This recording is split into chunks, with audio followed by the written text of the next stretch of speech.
Jai Jagannath, Namaskar to all of you. My paper is on Kalinga and Southeast Asia shared cultural heritage.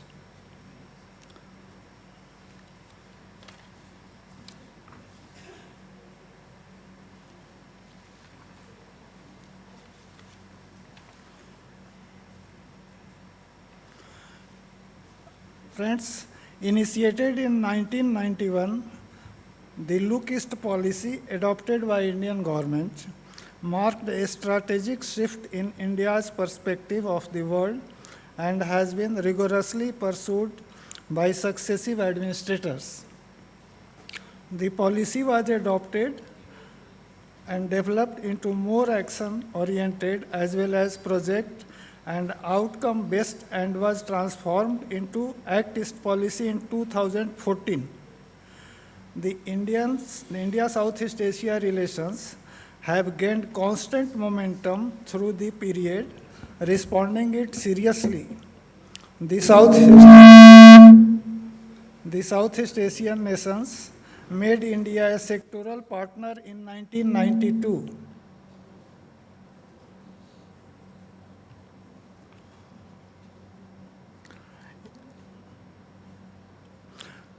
Responding to the Act East policy, the Southeast Asian nations made India a sectoral partner in 1992, a dialogue partner in 1996, a summit-level partner in 2002, and a strategic partner in 2012 of their association.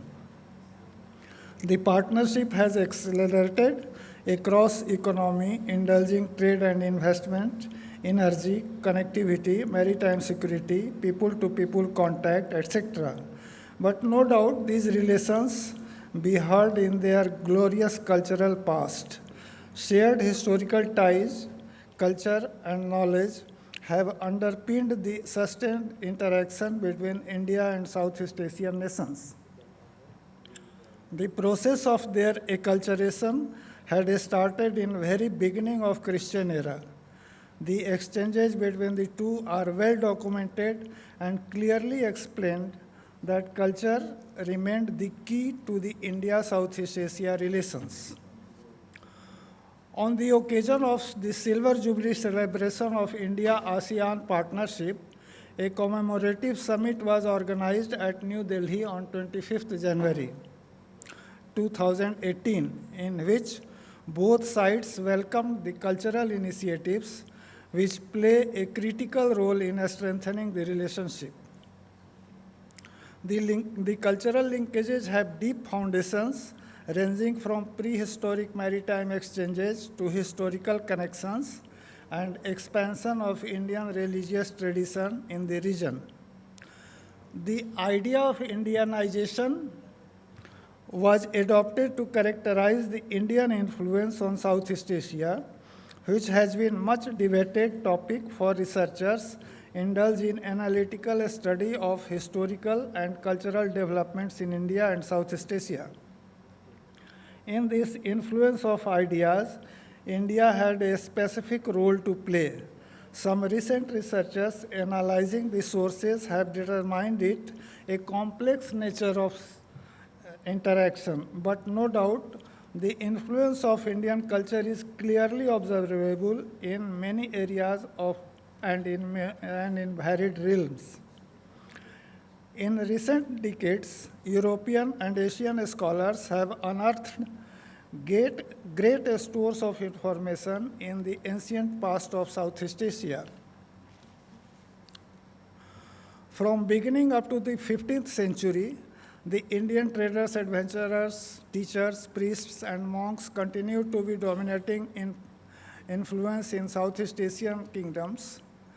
The Indian religious forces, Hinduism and Buddhism, existed with mutual tolerance and thus shaped Southeast Asian culture. The Indian and Southeast Asian cross-fertilization of cultures is a scarce example of non-military involvement in exchanges. The Indian culture blended well with local beliefs and put an impact on Southeast Asian religion. politics, administrative system, concept of law and legality, arts of all branches, and the most important of all, Sanskrit language and literature, which served as means and content in the process of acculturation. Of many Indianized states of Southeast Asia, in today's Cambodia, the Indian culture is best exposed. There are ample evidences to reveal the growth of India's politico-religious structure. There, whatever cult or religious practice in whichever form was prevalent in different times in India, reached Cambodia at different epochs and found expression of its particular form.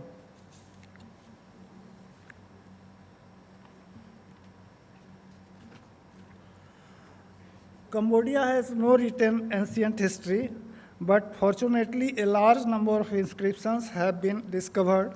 These inscriptions are corpus of historical texts engraved on a stone as well as metal, found in a wide range.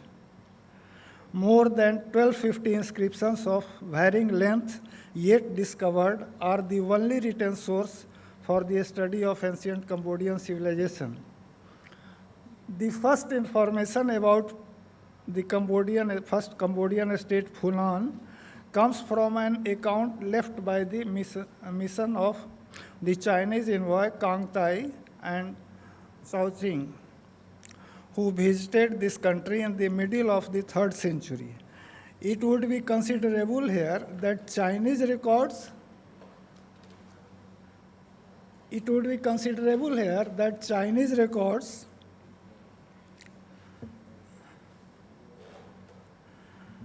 mention 162 visit mode. Chinese records mention 162 visits made by the Chinese monks from 5th AD to 8th AD.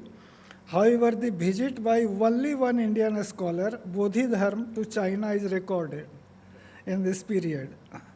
This along with a Sanskrit inscription of the 3rd century. Please listen carefully, this one. A Sanskrit inscription of the 3rd century constitute our basic documentation on the first 2 centuries of the history of this kingdom. The inscription found at Nyak Tadamang Dek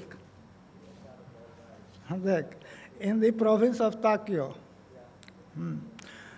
engraved on a plaque of schist. Its French inventory number is K875. Contains 5 Sanskrit verses only. It starts with an invocation to Lord Vishnu and takes about installation of a golden image of the deity. It has been said in the inscription that Lord Vishnu is engaged with the yoga, which narrates that Funanis were familiar with yoga, one of the 6 systems of Hindu philosophy.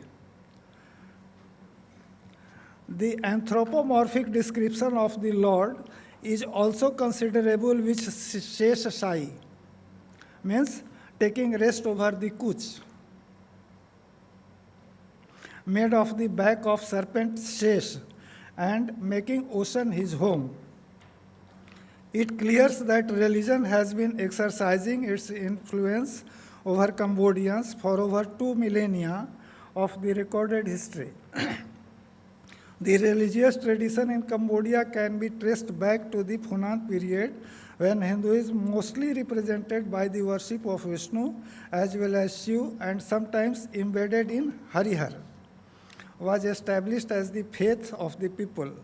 Another noticeable line in the inscription is the declaration by the queen that she uses to discharge her obligation to the people with affection and knowing that everything worth pleasure in this world is transitory and like a water bubble.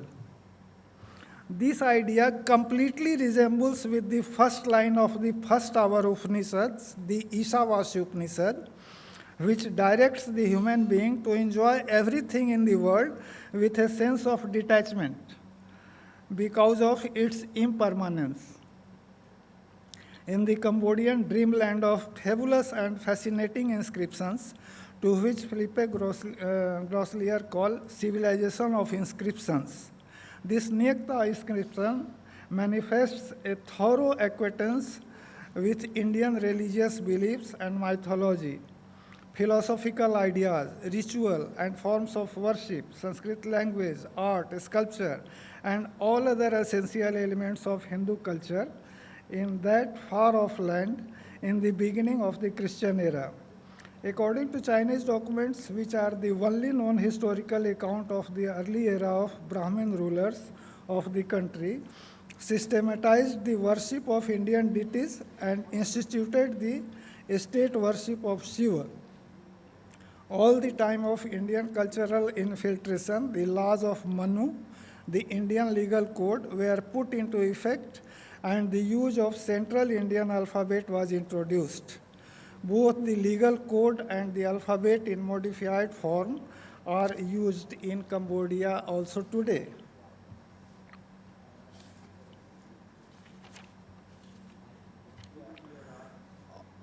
Of the many Indianized states of Southeast Asia, in today's Cambodia, the Indian culture is best exposed. Many scholars have admitted the important role of culling in the Indianization of Southeast Asia in the early centuries. None of them so far has taken notice that Kaundinya Brahmins, who are credited to have migrated and established Indian culture there, still continue to live near Mahendragiri mountain range of Odisha, which is very close to the sea. Kaundinyas migrated from the Mahendra mountain region of Kalinga, and the port of Palur was probably the point of their embarkment for Funan. Motan could be another name of Mahendragiri of Odisha, which was considered as an abode of Lord Shiva and early Shaivism. The Gangs of Kalinga were worshipping Shiva Gokarna Swami as the tutelary deity of the family on Mahendra mountain. Even now, there is the shrine of Gokarneshwar on the top of the hill. The imitation and adoption were obvious on the part of migrant Indians. The question arises why the name of mountain of Funan as Mahendra Parvat and not after any other Indian mountain. It logically implies that Kaundinya and early migrants went from Mahendragiri region of Kaling. Shaivism became popular both in ancient Odisha as well as Cambodia. The Devaraj cult, which traces its origin to India, was a very popular religious cult in Cambodia. Scholars have identified Devaraja as a Chalanti Pratima of Lord Shiva, and it has much similar with that of the early medieval Odishan Saivite cult. In about the 12th century, Shaivism as an idea of a state experienced a crisis when Anantavarman Dev, the Gang emperor of Odisha, gave up Shaivism and built up new gigantic temple in honor of Lord Vishnu. So on either side of the Bay of Bengal, huge Vaishnavite temples appeared simultaneously, the Jagannath temple at Puri in the Odisha and Angkor Wat in Cambodia. In the beginning years of 6th century, Gunavarman, the moon of the Kaundinya race, established a sanctuary at Thapmui called Chandrakirti Swami Vishnu temple that contained the footprints of Vishnu. In Odisha, Puri is known as Chakratirth and Lord Jagannath is venerated as Chakratirth Swami. Brahmins in the days of yore perhaps went from the coast of the Kaling to the Malay Peninsula and thence the Funan in search of wealth. To strengthen this ancient Funan-Kaling contact and migration of Kaundinya from Kaling, there is also other evidence that the river Mekong, which flows through the kingdom of Hunan, was called by the name Mahanadi, the principal river of Odisha. Mekong, however, was also called Ma Ganga in some places. From this narration, it can be presumed that Mekong played an important role in the history of Hunan, as Mahanadi and Ganga did in the early history and civilization of Kaling and northern India, respectively. Further naming of such an important river of Hunan by a Kalingan name positively indicate immigration of a large number of Kaling people into the country in ancient days. The Hindu kingdom of Hunan flourished from the 1st century to the middle of the 6th century. In the time of Hunanese kingdom, Fan Chan, there was a diplomatic mission from Hunan to China to the court of Murund, the ruler in India. The Murundas were ruling over the Kaling and Magadh region of India. The history of Liang dynasty mentions that Murunga was the title of the king of the Murundas, and the envoy who came from Hunan to India was Su Wu. Su Wu, coming by sea, arrived at the port of Tamralipti and met the Murunda king. The Murundas became prominent in Kalinga in the 2nd and 3rd century. Their rule over Kalinga could be also attested from the discovery of a gold coin from Shishupalgarh, on the obverse of which the name and the king is read as Dharmadhar, who received Suvu. The king presented Suvu with 4 horses. From this, it appears that in those days there was a regular export of horses from the port of Tamralipti to Hunan, in which the Kalingan merchants were also involved. The religion, art, and architecture of Kaling also significantly influenced that of Hunan.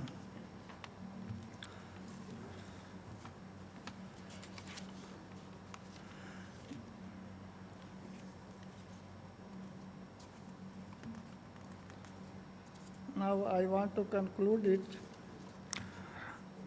This is important to search that what the outcome of 30 years journey relating to India's diplomatic endeavors and engagements with Southeast Asian nations, especially in the field of culture and connectivity.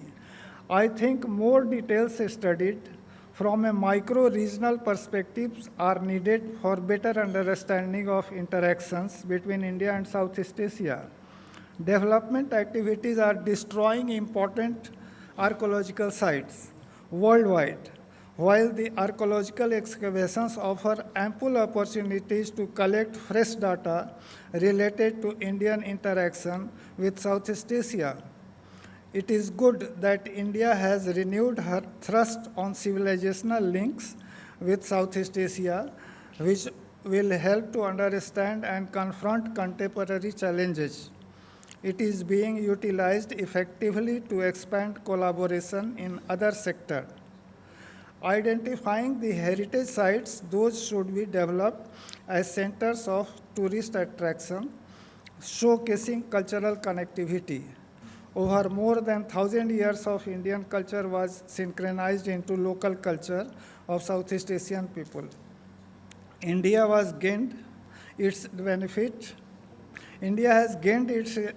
in different sectors and has been seeking to be a strong player in Southeast Asia, which could certainly help it to become a global power in future. Historical resources with its Buddhist legacy should be used for marketing Odisha and Southeast Asia. Thank you.